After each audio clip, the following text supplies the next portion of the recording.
నమస్తే masters. Pyramid కట్టించడమే కాకుండా కట్టించిన వెంటనే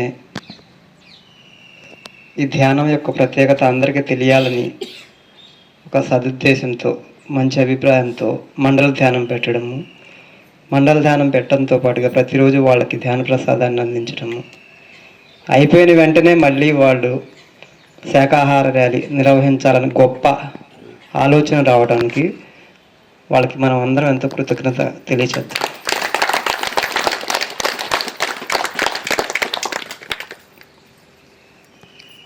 గురువుగారు చెప్తారు, ధ్యానం చేసినా, సేవ చేసినా, నువ్వు క్లాసులకు వెళ్ళి క్లాసులు చెప్పినా, దాన ధర్మాలు చేసినా అవన్నీ నీ కోసం మాత్రమే.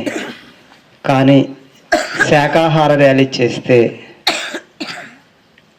అది మూగజీవుల సంక్షేమార్థం కోసం నువ్వు చేసావు. అంటే మిగతావన్నీ నీ ఆత్మ పురోగతి కోసం నువ్వు చేసుకున్నట్లయితే ఇవి మూగజీవుల సంక్షేమార్థం కోసం చేసేది కాబట్టి అది ఆత్మస్థితికి సంబంధించింది, ఇది పరమాత్మ స్థితికి సంబంధించింది. అంటే పరమాత్మ చేసే పనిని మనం చేస్తున్నామని అర్థం.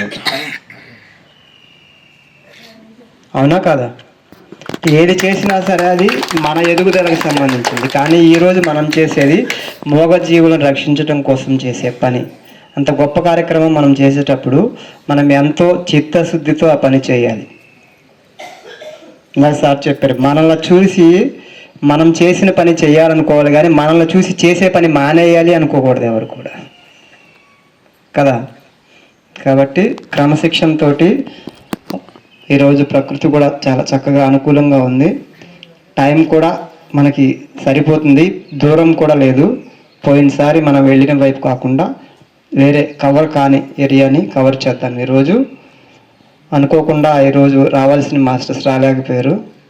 మన లక్ష్యం ఏంటంటే శాకాహార ర్యాలీ జరగటం. ఎవరు వచ్చారు ఎవరు రాలేదు కాదు, ఉన్న వాళ్ళం మనం చక్కగా ధ్యానం చేసుకొని ఆ ర్యాలీని నిర్వహించుకుందాం. ఓకే, సార్ చెప్పినట్లుగా ఆ క్రమశిక్షణ పాటిద్దాం. ఒక 5 నిమిషాలు ధ్యానం చేసిన అనంతరం ఆ ఫ్లెక్సీలు క్యాప్స్ ఉన్నాయి తీసుకొని 2 లైన్స్ పెట్టుకొని, జెంట్స్ ఒకవైపు లేడీస్ ఒకవైపు పెట్టుకొని, కారు ముందు ఫ్లెక్సీ ఉంటుంది, ఆ ఫ్లెక్సీని పట్టుకుని స్టార్ట్ చేసుకుంటూ వెళ్దాము.